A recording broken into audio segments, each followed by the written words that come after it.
2023년 12월 16일 사주팔자를 살펴보면 계묘, 갑자, 무신일주입니다. 자시에 출생하게 되면 임자씨가 되는군요. 겨울에 대지는 비록 경작을 하지 않지만 추우면 쓸모없는 시베리아 벌판과 같은 동토가 되어서 반드시 온기가 필요합니다. 따뜻하면 많은 물을 맞고 가둘 수도 있고요. 식상인 금에 생재는 용도가 생겨서 자손의 번영과 용화를 누리게 되죠. 고서에 이르기를 엄한 빙동, 전, 간목이자 병감양투 도랑지인이라겠습니다. 1월은 천지가 얼어있는 매우 추운 계절입니다. 오로지 병화가 존신으로 조우를 해야 가 있게 됩니다. 그래서 병화 간목이 모두 출출한 사람은 도량지인이라겠어요.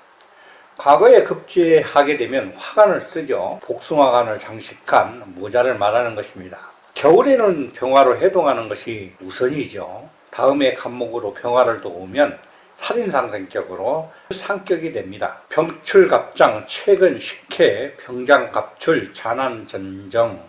병화가 투출하고 간목이 암장되어 있으면 최근이라는 말이 있어요. 숫자 유림에 드는 것을 의미합니다. 또 병화가 암장되고 간목이 투출하게 되면 운의 영향이 크다는 뜻인데, 운이 동남 목화방으로 향하면 크게 성공하게 되겠죠. 즉 부귀를 가질 수 있으나 고난이 따른다는 뜻인데, 천간에 투출된 것과 지지에 암장된 것의 차이를 말하는 것인데, 용신의 왕세의 중요성을 강조하는 것입니다. 즉 지지에 뿌리를 두고 투출한 것과 투출지 못한 것과는 하늘과 땅 차이죠.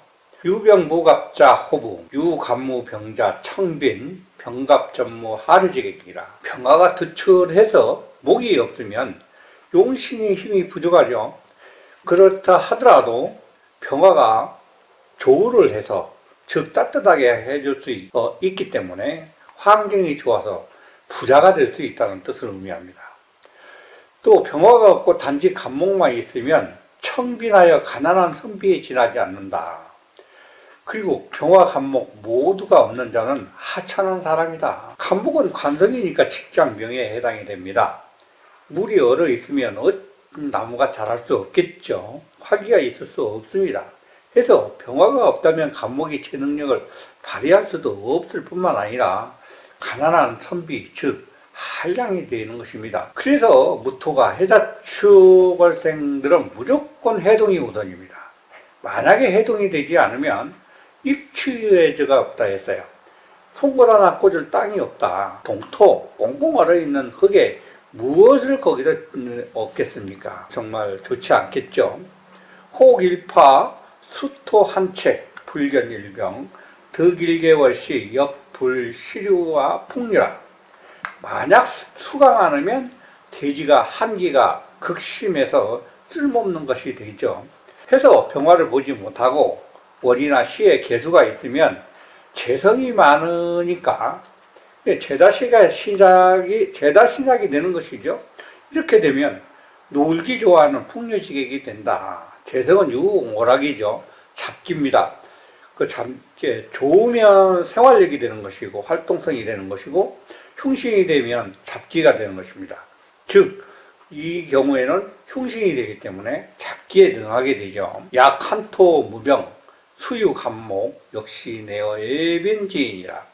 겨울에 토는 병정화가 없다면 조우를 이루지 못해서 비록 간목을 얻는다 해도 겉과 속이 모두 허해서 실수가 없는 사람이다 라는 뜻입니다. 만약에 해동이 되지 않으면 입추 여지가 없다고 했어요. 송보다나 꽂을 땅, 그런 재산이 없는 사람이다 했습니다. 오늘 팔자를 보면 화기, 즉 웅계로는 1도 없어요. 쓸모없는 대지가 되어 있습니다. 극설교집입니다. 좋은 시를 얻지 못하면 고서에서 말한 대로 한량이라고 할 수 있고, 입추여지 송곳 하나 꽂을 땅이 없는 사람이 될 것입니다. 구독과 좋아요 부탁합니다.